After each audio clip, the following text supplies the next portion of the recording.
판문점 공동경비구역 JSA를 견학하던 주한미군의 갑작스런 월북, 지금 파장이 커지고 있는데요. 관련해서 조한범 통일연구원 선임 연구위원과 좀 더 자세한 이야기 나눠보겠습니다. 어서 오십시오. 안녕하세요. 네.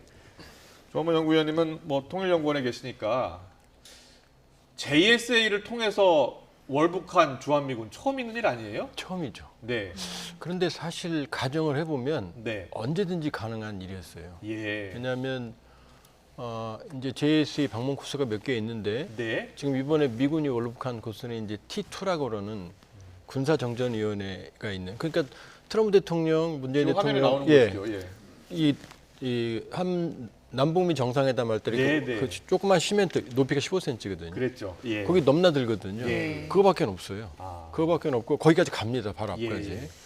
근데 거기를 지키는 병사들이 남쪽을 보는 게 아니라 북쪽을 향해 서 있거든요. 그렇군요. 그러니까 요 뒤에 서 있다 그냥 넘어가 버리면 저 한 2, 3초면 넘어가거든요. 예, 예. 그럼 막을 수가 없죠. 그러니까 그렇군요. 아무런 사실은 충분히 가능했던. 예. 그러니까 일반인들도 얼마든지 넘어갈 수 있거든요. 네. 이제 과거에 몇 년 전이죠. 그 북한군 병사가 지프로 타고 와서 달려오다가 총격을 받은 사건이 예. 있었죠. 예. 그때도 그 MDL, 그 시멘트 예. 선을 넘어와서 몇 미터였거든요. 그렇죠. 근데도 거기도 북한군이 넘어와서 체포하지 알겠습니다. 못했거든요. 예.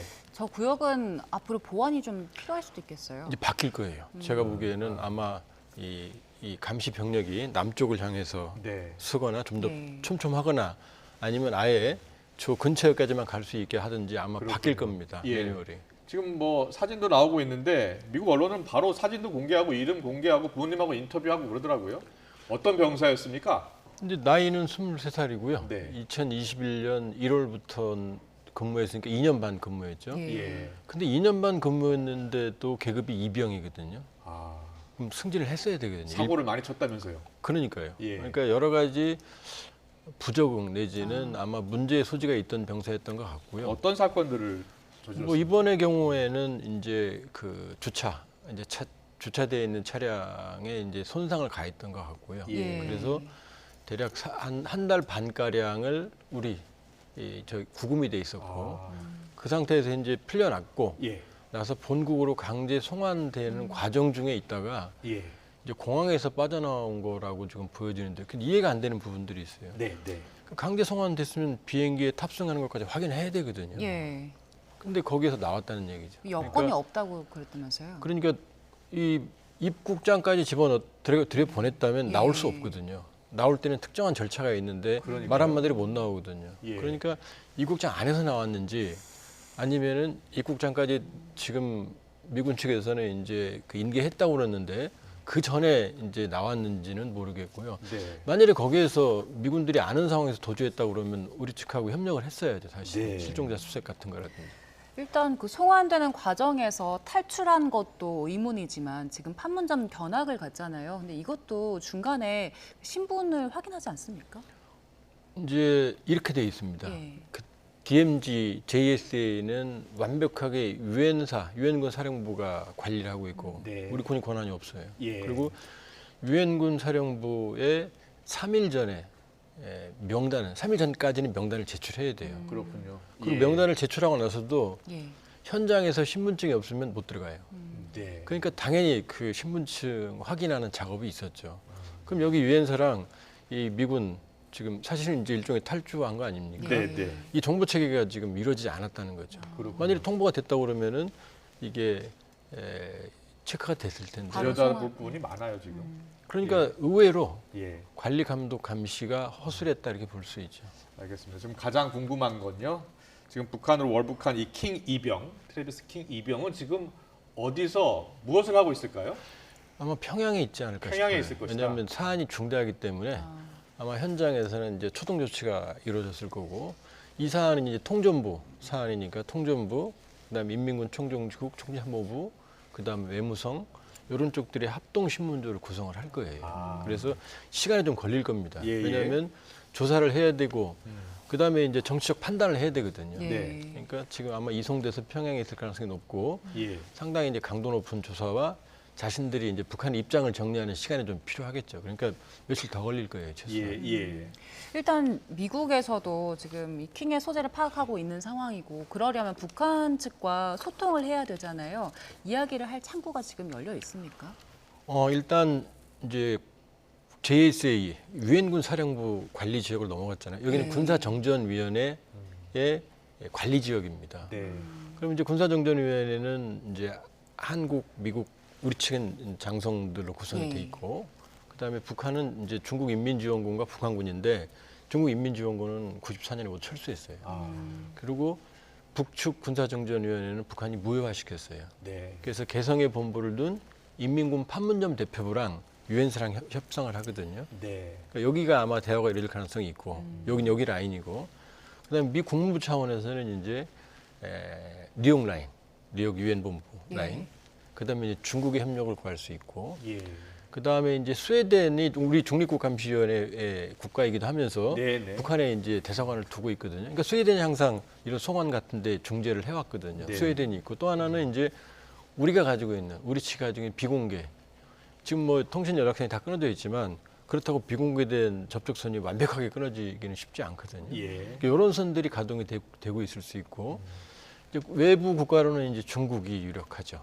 중국의 이제 베이징 북한 대사관이 거점이니까 예. 중국을 경유해서 이제 접촉을 하고 있겠죠. 아마 미국으로서는 자국민 안전을 가장 우선적인 이 외교의 그 기조로 정하고 있기 때문에 네. 아마 전방위적으로 지금 접촉을 하고 있을 거예요. 그렇군요.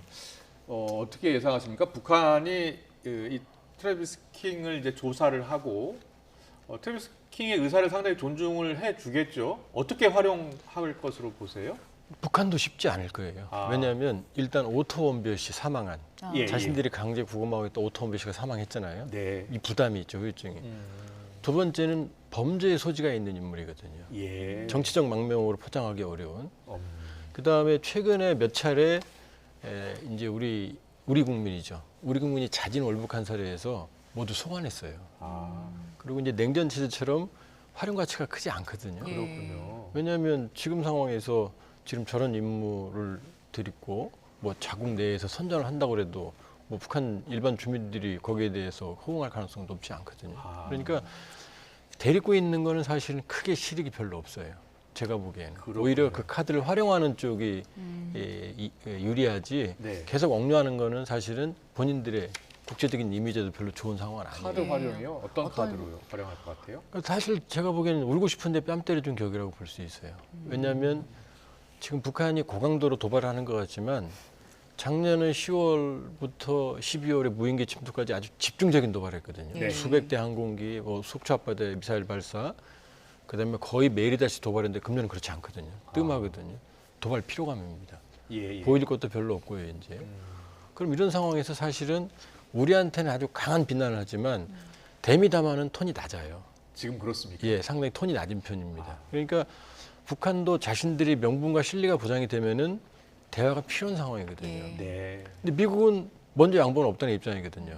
근데 이 문제는 이 비핵화 문제, 북미 대립과 관계없이 다른 문제거든요. 네, 그러니까 어차피 만나야 됩니다. 아, 안 만날 수는 없거든요. 그렇군요. 그러니까 일종의 창구가 생기는 거고, 그러니까 이제 일부 전문가들이 중국 전문가들 같은 경우 기회가 될 수 있다라는 게 그렇죠. 어쨌든 이거는 무슨 이유로든 양측이 뭐 자존심이나 체면과 관계없이 만날 수 있는 거거든요. 예. 이제 그러면 이제 창구가 열리는 거죠.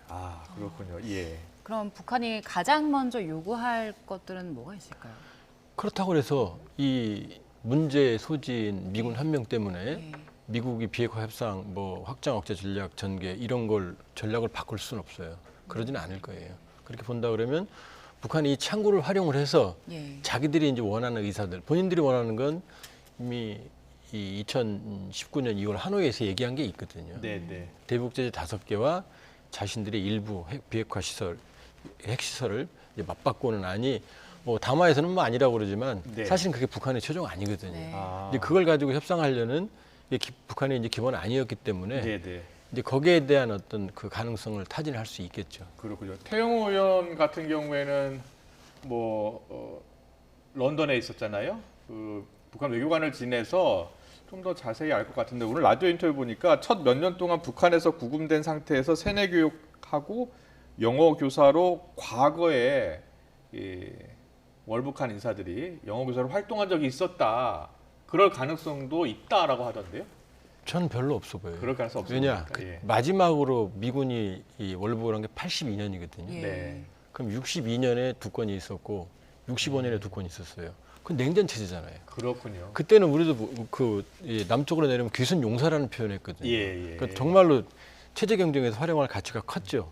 근데 지금 상황에서는 사실은 냉전 체제도 무너졌고 네. 지금 문제의 소지 인물 하나 데려다 놓고 지금 북한 내부가 저렇게 복잡한데 몇 년 동안 세뇌시켜서 비용을 들여서 관리를 해서 체제 선전한다면 그게 통하겠어요? 아, 그러니까 제가 보기엔 그 가능성은 옛날 얘기입니다. 옛날 냉전 얘기다. 체제의 사례지 네. 그 가능성이 저는 높다고 보지는 않아요. 그렇군요. 예. 이 과정에서 트래비스 킹 그 본인 자신의 의지 같은 거 있잖아요. 뭐 망명을 하겠다라고 강력하게 요구한다면 거기에서 계속 그냥 머물 수도 있는 겁니까? 근데 이제 북한이 정치적 망명을 선택을 하면 이제 그 판단은 북한이 하는 거죠. 네. 그런데 이미 다 드러났고 전 세계 언론에서 문제의 소지가 있고 전력까지 다 나왔는데 네. 이걸 정치적 망명으로 받아준다고 그러면 북한도 국제사회의 눈치 보거든요. 예. 네. 그리고 김정은 체제 들어오면 상황은 그렇지 않지만 뭐 인권이나 보편적인 가치나 보통국가 이런 걸 추구하거든요. 예. 정말로 정치적인 문제로 갔다고 그러면 고려를 하겠지만 네. 문제의 소지가 있는 인물이 페널티를 피하게 넘어가는 상황에서 그렇군요. 북한이 정치적 망명을 하는 건 부담이 크죠. 과거에 미국인이 북한에 억류됐을 경우에는요, 미국 정부가 적극적으로 나서잖아요. 그럼요. 예. 그래서 이번에도 바이든 정부가 어떻게 나설 것으로 보시는지 예상 좀 해주세요. 지금 말씀하셨지만 그건 억류거든요. 예. 예를 들면 2009년에 있었던 미국 기자 두 분은 예. 강제로 억류가 된 거거든요. 자의가 아니었어요. 예. 그때는 클린턴 대통령까지 갔죠. 맞아요. 예. 전직 대통령이 직접 갔죠. 그런데 예. 미군이 월북한 사례에서는 그런 태도가 나오진 않았어요. 자진 월북한 거잖아요. 일단. 그렇군요. 그러니까 자국민의 안전을 지금도 추구하지만 네. 그러나 이 과거에 월북했던 그 미군 사례에서는 그때 물론 냉전기긴 합니다만은 예. 좀 양상은 다릅니다. 아. 그러니까 이번에는 어쨌든 자국민이 넘어갔기 때문에 송환을 하려고 하지만 예. 일반적인 억류와 자진 월북하고는 조금 온도 차이가 있다 이렇게 볼 수 있어요. 알겠습니다. 주한미군의 월북 상황이 북미 관계에 어떤 영향을 미칠지 분석해봤습니다. 조한범 통일연구원 연구위원과 함께했습니다. 잘 들었습니다. 고맙습니다.